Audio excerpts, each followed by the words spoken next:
সবাইকে স্বাগতম। অন্তরীকরণ থেকে আসা আরো একটি গুরুত্বপূর্ণ এমসিকিউ দেখা যাক। তাহলে এমসিকিউটি কি আমাদের y = x² + 1 tan inverse x - x হলে ddx অফ y এর মান নির্ণয় করো। তাহলে দেখি আমরা কি দেওয়া আছে, y =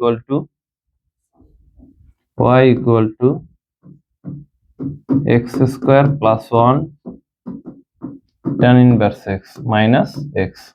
এখন যদি আমরা এখানে x এর সাপেক্ষে অন্তরীকরণ করি তাহলে ddx of y = ddx of কি আছে আমাদের এখানে x² + 1 tan inverse x - x। এখন আমরা সাধারণত জানি দুইটি ফাংশন যদি গুণাকারে থাকে তাহলে ddx অফ u এর সূত্র কি জানি আমরা, u ddx of v plus কি জানি আমরা, v ddx অফ u।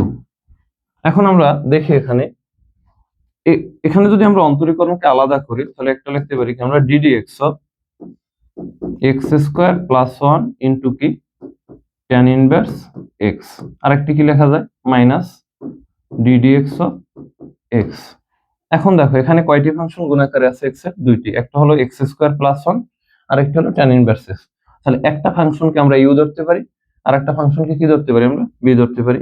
তাহলে কি আছে আমাদের u, এদেন u ddx of v কি আছে আমাদের tan inverse x plus v কি আছে আমাদের tan inverse x ddx of u কি আছে আমাদের x² + 1 minus ddx of x রে করলে কত আসে আমাদের 1।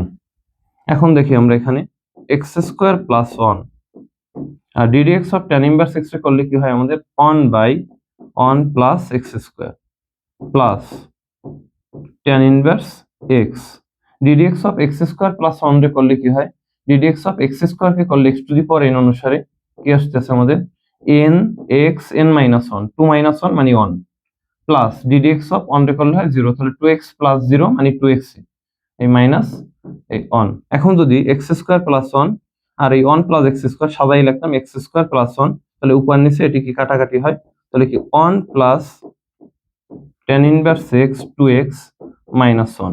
এবার এই -1 + 1 কাটা, তাহলে ফলাফল আসতেছে কি আমাদের tan inverse x ইনটু কি 2x। তাহলে আমাদের উত্তর কি tan inverse x into 2x।